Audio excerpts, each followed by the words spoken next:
Assalamualaikum warahmatullahi wabarakatuh. Halo, perkenalkan nama saya Hindun dengan NIM 2100043, kelas hukum RA1, semester 5, Fakultas Hukum Universitas Primagraha. Nah, di video kali ini saya akan membahas makalah yang saya rangkum dengan judul yaitu Pengantar Hukum Hak Asasi Manusia dan Hukum Humaniter. Dengan mengambil satu contoh kasus di kelompok saya yang saya ambil adalah yaitu pelanggaran hukum humaniter internasional atas serangan udara koalisi negara-negara Arab dalam konflik bersenjata, studi kasus pengeboman fasilitas penahanan milik pemberontak Houthi di kota Damar, Yaman.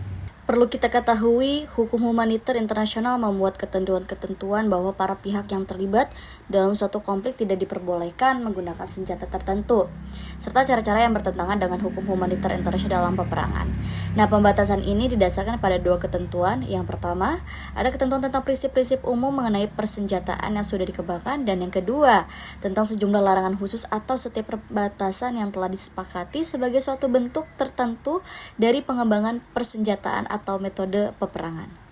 Konflik yang terjadi di Yaman bermula dari protes anti pemerintah muncul di daerah utara dan selatan Yaman pada pertengahan Januari tahun 2011. Nah, aksi protes tersebut disebabkan oleh adanya isu pemerintahan Yaman akan mengubah konstitusi negara, pengangguran, kemiskinan, dan korupsi beserta menuntut pengunduran diri Presiden Yaman Ali Abdullah Saleh yang sudah mendapatkan perlawanan dari dalam pemerintahannya melalui penasihat pemerintahnya sejak tahun 2009. Nah, pada tanggal 18 Februari 2011, sebanyak 10.000 demonstran turun ke kota-kota besar seperti Sanaa, Aden, Taiz.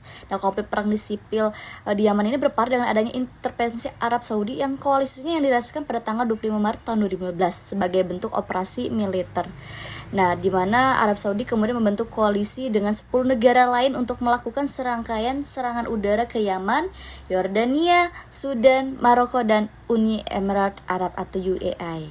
Nah, adalah beberapa negara yang terlibat dalam serangan udara yang menyasar milisi Houthi yang mendekati kota Aden. Nah, operasi militer digelar segera setelah negara-negara Teluk kecuali Oman memutuskan untuk menghentikan pemberontak Syiah Houthi di Yaman. Nah, mengikuti permintaan Presiden Mansur Hadi yang pengungsi ke Arab sesuai di ibu kota Sanaa jatuh ke tangan pemberontak Houthi. Lalu apa sih yang bakal kita bahas di materi video kita kali ini? Oke, yang pertama kita akan bahas seperti apa latar belakang terjadinya serangan udara koalisi negara-negara Arab terhadap fasilitas penahanan di kota Damar. Sedangkan yang kedua, lalu bagaimana bentuk pelanggaran hukum humaniter internasional yang dilakukan koalisi negara-negara Arab dalam serangan udara ke fasilitas penahanan milik pemberontak Houthi di kota Damar.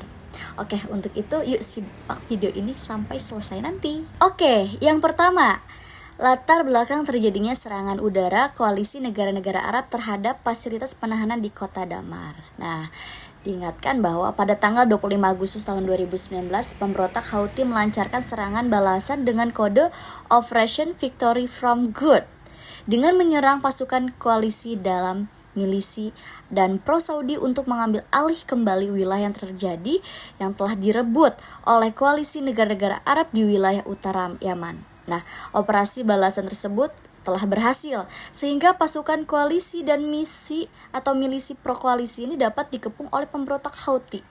Nah, selama pengepungan ini, Angkatan Udara Koalisi melakukan serangkaian serangan-serangan terhadap fasilitas strategis milik pemberontak Houthi. Guna apa? Guna untuk mendukung pasukan darat dan milisi yang terkepung. Nah, salah satu bentuk bantuan udara yang dilakukan pihak koalisi adalah pencarian dan penghancuran gudang persenjataan, drone, dan misil milik pemberontak Houthi. Pada hari Minggu tanggal 1 September tahun 2019, koalisi negara-negara Arab melancarkan suatu serangan ke fasilitas penahanan milik pemberontak Houthi di kota Damar. Nah, serangan ini dilakukan sebagai upaya koalisi negara-negara Arab dalam mencari dan menghancurkan gudang penyimpanan drone dan misil. Nah, berdasarkan hasil penelitian yang dikumpulkan, terdapat beberapa alasan yang mendasari mengapa pihak koalisi yang melancarkan serangan udara ke fasilitas penahanan milik pemberontak Houthi di kota Damar itu kenapa gitu terjadi. Nah, alasan-alasan tersebut yang pertama, ada alasan politis Arab Saudi dan koalisinya melakukan intervensi dalam konflik Yaman. Apa saja? Yang pertama, ada stabilitas keamanan sebagai faktor utama pendorong Arab Saudi melakukan intervensi. Sedangkan yang kedua, posisi strategis Yaman demi keamanan ekonomi Arab Saudi. Sedangkan yang ketiga, ada alasan ideologis koalisi negara Arab melakukan intervensi dalam konflik Yaman. Yang keempat, ada alasan strategis koalisi melakukan serangan udara ke fasilitas penahanan di kota Damar. Seperti itu. Nah, sedangkan pembahasan yang kedua, bentuk pelanggaran hukum humaniter internasional yang dilakukan koalisi negara-negara Arab dalam serangan udara ke fasilitas penahanan milik pemberontak Houthi di kota Damar. Nah, yang pertama ada pelanggaran terhadap orang.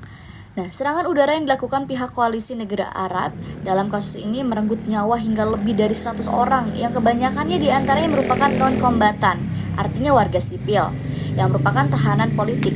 Nah, hal tersebut merupakan permasalahan dalam serangan udara di mana menentukan pihak kombatan maupun non-kombatan menjadi lebih sulit karena dilakukan dari udara. Berdasarkan analisa bahwa subjek yang menjadi korban dalam serangan udara koalisi negara-negara Arab merupakan warga sipil yang dilindungi oleh hukum humaniter internasional. Meskipun klaim yang diberikan pihak koalisi menyatakan bahwa sasaran sebenarnya merupakan pusat komando dan gudang drone pemberontak Houthi.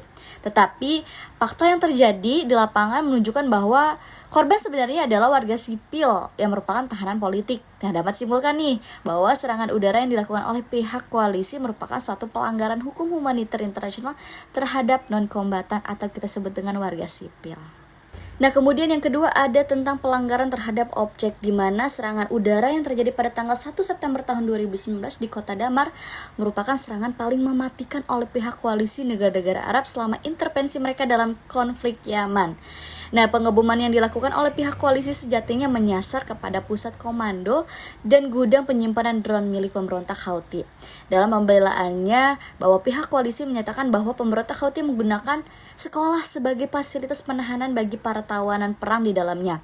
Nah, pemberontakan Houthi memang terbiasa menggunakan fasilitas sipil nih untuk dipergunakan sebagai basis komando dan pertahanan. Nah, pada kasus ini dapat dinyatakan bahwa serangan yang dilakukan oleh pihak koalisi merupakan sebuah pelanggaran terhadap objek-objek sipil. Berdasarkan seperti apa?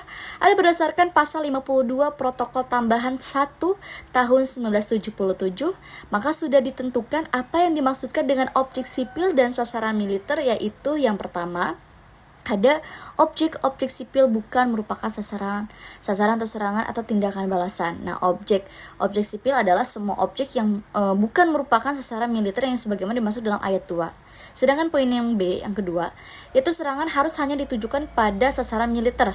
Sasaran militer adalah terbatas pada objek-objek yang karena sifatnya, lokasinya, tujuan, atau kegunaannya dapat memberikan kontribusi yang efektif pada operasi militer, dan apabila objek-objek tersebut dihancurkan baik keseluruhan maupun sebagian dikuasai atau dinetralisir dalam situasi yang terjadi pada saat itu, maka hal tersebut dapat memberikan keuntungan militer yang pasti.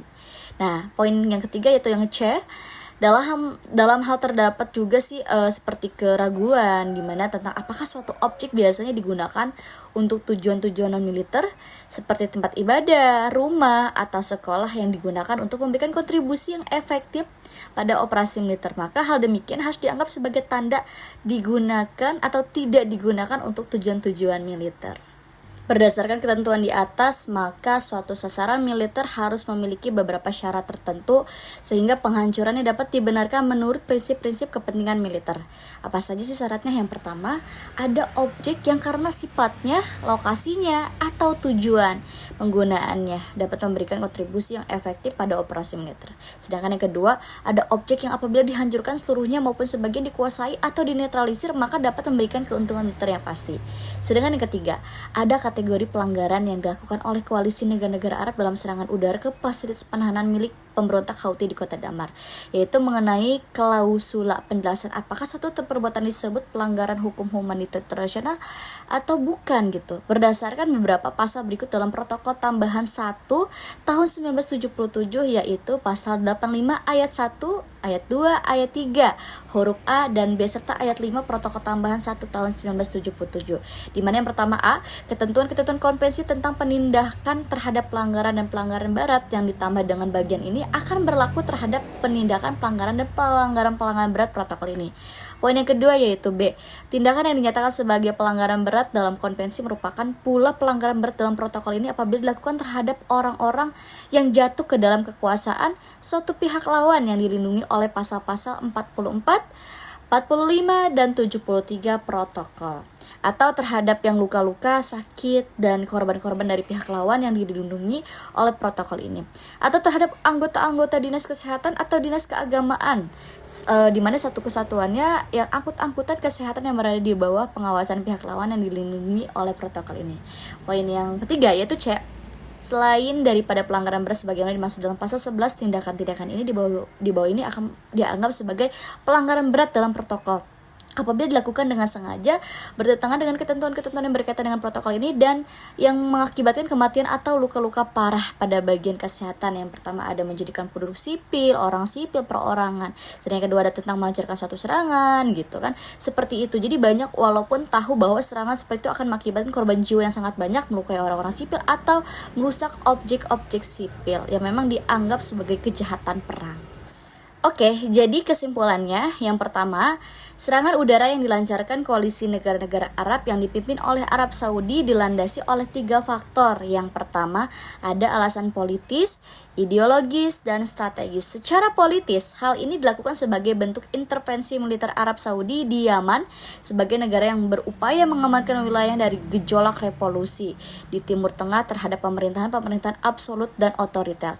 Nah, hal tersebut juga berhubungan dari segi ideologis, yang dimana mengapa koalisi negara-negara Arab melakukan serangan tersebut dalam 5 tahun terakhir, di mana Yaman merupakan wilayah yang dijadikan proxy war antara Arab Saudi yang mendukung pemerintah Yaman dan Iran yang mendukung pemberontak Houthi dan mayoritas beraliran Syiah. Sedangkan kesimpulan yang kedua, pada kasus ini pihak koalisi negara-negara Arab telah melakukan pelanggaran hukum humaniter terhadap orang atau non-kombatan dan terhadap objek-objek yang bukan merupakan sasaran yang diperbolehkan untuk diserang. Nah, pihak koalisi ini dijelas sudah kan melakukan pelanggaran hukum humaniter nasional terhadap orang yang mengabaikan pasal 51 ayat 4 huruf C Protokol Tambahan 1 tahun 1977 tentang penggunaan sarana yang akibat-akibatnya tidak dibatasi sehingga dianggap tidak membeda-bedakan dalam melakukan serangan. Maka berdasarkan pasal 85 ayat 3 huruf B, serangan dilakukan oleh koalisi negara-negara Arab ini dapat dikategorikan sebagai pelanggaran berat hukum humaniter internasional karena dianggap tidak membeda-bedakan terhadap orang dan objek dalam melakukan serangan, sehingga mengakibatkan korban yang tidak perlu dari non-kombatan yang ada dalam fasilitas penahanan tersebut. Itu aja yang bisa saya sampaikan. Kurang lebihnya mohon maaf. Terima kasih atas perhatiannya. Wassalamualaikum warahmatullahi wabarakatuh.